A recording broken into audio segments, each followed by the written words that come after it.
Welcome to the cockpit of a Tesla Model 3. This is the storied $35,000 electric sedan we've all been waiting for, but this one costs a little bit more. This is the long range edition starting at $44,000, and with some other accessories, actually comes out closer to 57 grand. We're going to walk you through all the interior details in here because this car is very different than anything else on the road. Starting with how you unlock it. This is the key. This is an RFID tag, a lot like you might have in a hotel. You tap this on the B pillar outside the car and it will unlock it for you. Then once you're inside the car, you tap it here in the center console, and at that point you can then drive away. This is nice because it's very small. You can stick it in your wallet and it's very cheap. They only cost a couple of bucks, so if you lose it, no big deal. It's also very easy to add new ones to the car if you want to, and maybe give these out to let your friends borrow the car. Problem, of course, is you can't push any buttons on here to unlock the car from far away, but there's another solution for that too. The car can actually pair to your phone over Bluetooth, and your phone then becomes the key. So as you approach the car, it will connect to your phone and unlock itself for you automatically. That works pretty well, but there have been more than one occasion where I've walked up to the car and had to stand there for a couple of seconds waiting for the car to pair to my phone and then unlock itself. Hopefully Tesla will speed that up going forward. But using the app, you can also do other things on here, like unlock the car remotely if you want to, or lock it, flash the lights if you're not sure where you parked. You can set the climate control on here as well, so your car is heated up or cooled down for you before you get in the car. Pretty much everything else that you do once you get in the car is through this 15-inch touchscreen that's mounted in the center of the dashboard. And almost everything, because there are almost no other physical controls in this car. The majority of things that you'll need to do frequently are on the left side of the display. About a third of the display has been marked off for display information. Right now it's showing me that we've got a couple of doors open, but as we're driving, this display becomes your autopilot information, showing you the sensors that the car is seeing, if it detects a car ahead of you, if it can see the lines in the road, things like that. And where you see the P here indicating that we're in park, that becomes your speedometer, because there is no gauge cluster behind the steering wheel. You need to look over here instead. That actually works better than you might think, but there are some problems with this interface that we're going to get through. So you can swipe through different interfaces here to get through different things. And the first one, you can toggle the camera if you want to see what's behind you. Hit this to bring up the charging information. So if you're sitting on a supercharger, you can get information about how that's going right now. We're at 65%. And by the way, supercharging is not free on the Model 3. You'll have to pay for it. Or you can do voice recognition by tapping this microphone. Navigate to Starbucks. Now this works actually really nicely. You can speak in an intuitive way. You don't have to say any special commands. It works very quickly as well, so long as you have an internet connection. If your phone is offline, if the car is offline, voice recognition simply doesn't work, and it doesn't even tell you it doesn't work. It just stops responding. That's a little bit unfortunate. Swipe right to bring up the windshield wiper controls, which are, yes, here on the touchscreen. You can quickly miss by tapping the button on the side, but if you want to actually control them manually, not use the automatic system, you tap here, and at that point you can adjust the speed of the wipers or put them on intermittent mode. Yes, you have to use the touchscreen for that. Swipe again to get to your trip meter, which you have quite a few in here as a matter of fact. And then swipe one more time to get to the tire pressure information. Finally, if you're in the middle of a phone call, there's actually a fifth screen that appears right here. And that's important to note, because if you're calling somebody and you need to turn on the windshield wipers, it's 3 swipes to the left and then a tap to turn on the wipers. And I mention that because that's exactly what happened to me as I was driving here on the phone, misting, and the wipers didn't turn themselves on, so I had to do it manually. 3 swipes and a tap to turn on wipers is just unsafe, in my opinion. On the right, we've got Tesla's navigation system, which is very quick and intuitive to use. You have satellite imagery if you want to, or you can go to a map information. The traffic information is quite good on here, and again, you've got voice recognition, which works quite well. Digging a little bit deeper, we can now get into the settings for the car, and there are quite a few, just like we've seen on the Model S, going for everything from turning on the lights, turning off the fog lights, locking and unlocking if you walk away, settings like that. Driving modes, how you want your steering to be, if you want a lot of resistance or low resistance, how much regenerative braking you want is all in here. And you can turn on auto steer and auto lane change and autopilot. The really important thing to note on this screen is the cruise follow distance. This is the distance between you and the car ahead of you that autopilot will maintain for you. This is something that you could traditionally adjust on a Tesla just by twisting the end of the cruise control stalk, but on the Model 3, they've gotten rid of that stalk. So if you want to change that distance, you actually need to tap into vehicle settings, go over to autopilot, and then hit plus or minus on this screen. And that is, again, something that's unsafe to do while you are driving. And I had to change this quite a bit depending on traffic conditions and weather. Having to go through 3 menus to do that, again, is just not a good thing. You can manually set the power brake and also adjust the headlights through here as well. And finally, open the glove box.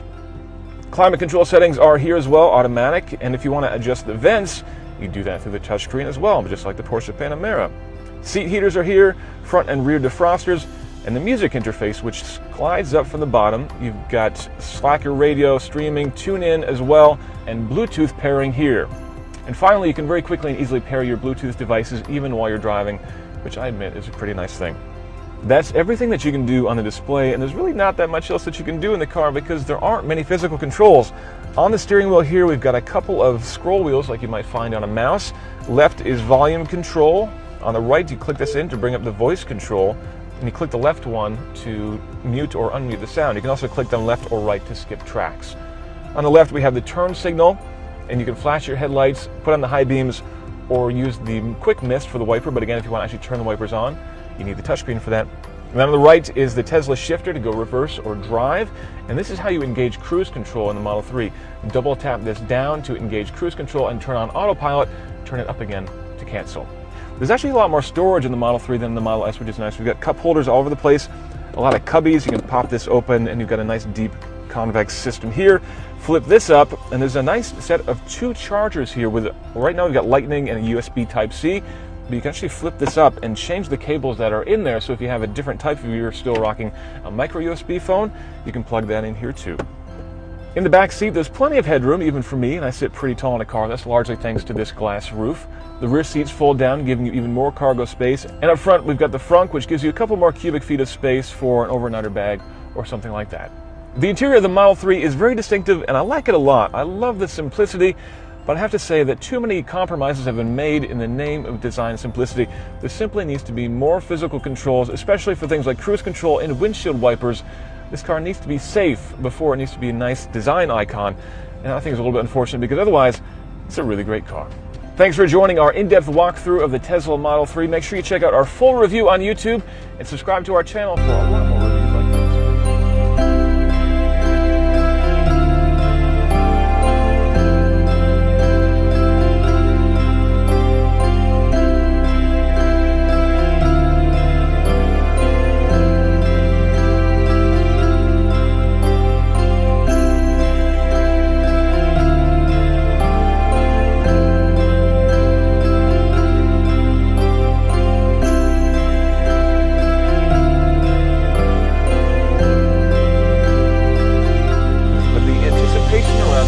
Most affordable car yet is really just the beginning.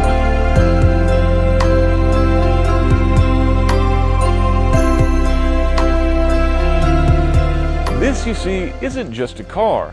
This marks the turning point for Tesla as it moves from niche to mass market. The company's already captured the hearts and minds of millions, but now it needs to capture their wallets too.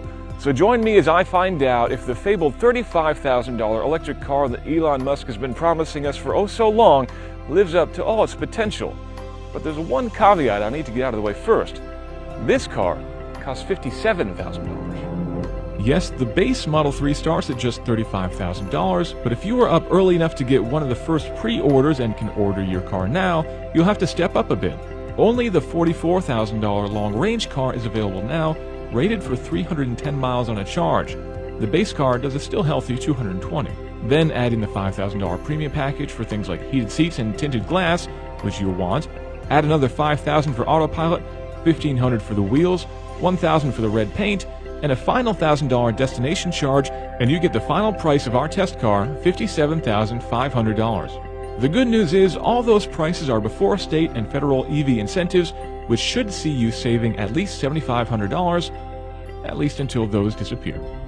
So instead of Chevy Bolt EV money, we're actually talking closer to BMW 5 Series money, or a very nicely equipped 330e hybrid. That's important context to keep in mind as we talk about what makes this car special. And it is very special, starting with how you unlock it. This is not an Amex Centurion Black card. Roadshow doesn't pay that well. This is the key. Tap it here like so, and the car unlocks. Now, using this does mean no proper keyless entry, but the car can also pair to your phone over Bluetooth. So as you approach, the car automatically unlocks itself and giving you access to this interior, which is also unique. To call this space Spartan would be an ironic understatement. The Model 3 interior has been reduced to its bare essentials, though whether in the name of design purity or cost-cutting depends on whether you're a Tesla optimist or a pessimist. Regardless, the resulting simplicity creates an amazingly open, zen-like atmosphere. I half expect to smell incense whenever I sit down. The glass roof magnifies that feeling, and while I do worry about very sunny days, the Model X tinting does a fair job of keeping things cool, and I expect it should do the same here. The glass also adds headroom, and while cargo capacity is down quite a bit over the bigger sedan, 15 cubic feet versus the Model S's 30, there is 2 more cubic feet than in the BMW 3 Series. Thank you, Franck. Flip the seats down for acres of space, and while I wish it were a proper hatchback, the curious trunk opening is big enough to accommodate most bits of cargo without trouble. But to really experience the most controversial part, we need to look closer at that dashboard. When the Model S hit the market, its 17-inch vertically oriented display was a revolution, but that's nothing compared to the complete reinvention that we have here in the Model 3. Now we have this 15-inch landscape-oriented display and basically nothing else. I don't even have a gauge cluster behind the steering wheel. Everything is on this display, including the speedometer, which shows in the upper left. Now, the Model 3 isn't the first car with a centrally mounted speedo. In fact, the Mini had one about 60 years ago, but typically they're protected by some kind of shroud. Instead, here we have this high reflectivity display that can be a little bit hard to read in direct sunlight. But the bigger issue is how often you have to be digging through all these menus. If I want to adjust the speed of the wipers, for example, I have to do it here. Let me give an example, though. If you want to change the follow distance of the adaptive cruise control, you tap into vehicle settings, go into autopilot, and then hit plus or minus here in the display. On the Model S or the Model X, there's a dedicated stalk in the lower left, so it's really easy to change. That, I think, is a big step backwards. But there's so much to talk about here. We've actually filmed a separate video with a deep dive of all the Model 3's interface. You'll want to check that out. Once you're in motion, the left side of the display becomes dominated by the autopilot feedback, with the speedometer positioned way up at the top as close to your line of sight as possible. And it isn't really that far of a glance away from the road, and you'll quickly get used to it. But constantly having to reach over to adjust things like cruise control gets very annoying very quickly. While the ride quality may not be quite up to BMW levels, that addictive torque and throttle response make the Model 3 a car that you will just want to drive and drive. And with 310 miles of range on tap, you can go pretty far. Don't use too much of that torque, and you'll burn through that charge pretty quickly. Drive sensibly though, and you shouldn't have to spend too much time waiting around at superchargers, which, by the way, you'll now need to pay for. Charging doesn't come free with the Model 3, but with a full tank of electrons costing somewhere around $10, it's a hell of a lot cheaper than gas. And what about Tesla's fabled autopilot? The Model 3 has 8 cameras, plus radar and ultrasonic sensors, and they give it bulletproof adaptive cruise and one of the best lane centering systems on the market. On the highway at least, where it'll even change lanes for you. On back roads like these though, the auto steer system continues to be unreliable at best.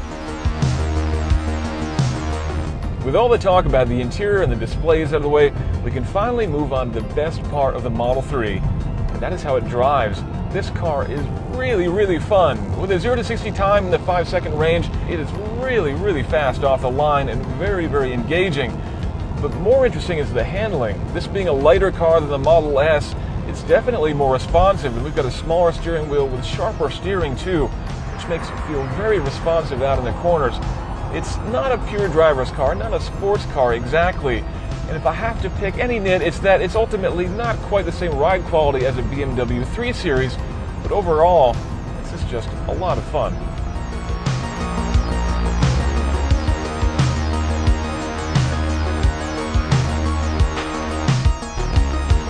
I feel like I could go on for days talking about the Model 3, and I think that's part of the charm of this car. It just feels so different than any other sedan out there on the market, even the Model S. And while different is sometimes good and different is sometimes not so good, if you can deal with the occasionally clunky interface, if you can keep your phone charged, and if you don't have to stray too far from the supercharger network, the Model 3 really is worth the wait.